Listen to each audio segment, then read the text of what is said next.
මම රට යන්න ට්‍රේනින් වෙන්න හොඳ තැනක් හොය හොය තමයි හිටියේ. ඒ අතරේ මට මගේ රටේ ඉන්න යාළුවෙක් කිව්වා මාතර තියෙන SVTC ආයතනය ගැන.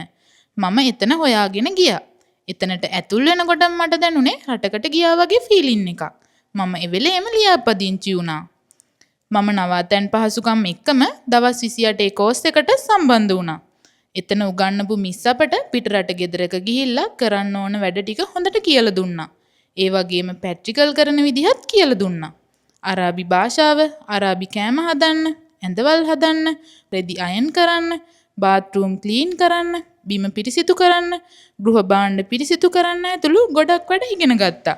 ඒ වගේම oven එක, රයිස් කුකර් එක, බ්ලෙන්ඩර්, ජූසර්, වොෂින් මැෂින් වර්ග කිහිපයක්ම පාවිච්චි කරන විදිහත් ඉගෙන ගත්තා. ට්‍රේනින් සෙන්ටර් එකට අමතරව පිටින් දේශකයෝ ඇවිල්ලා රූපලාවන්‍ය, ආරක්ෂාව, සෞඛ්‍ය ගැන මෙන්ම බැංකුවෙන් ඇවිල්ලා රටසල්ලි ලංකාවට එවන විදිහත් කියලා දුන්නා. ඇත්තටම මම රට යන්න ගොඩක් සෙන්ටර් ගැන හොයලා බැලුවා. ඒත් මගේ යාළුවා කිව්ව විදිහට මේ ආයතනෙන් මම ගොඩක් දේවල් ඉගෙන ගත්තා.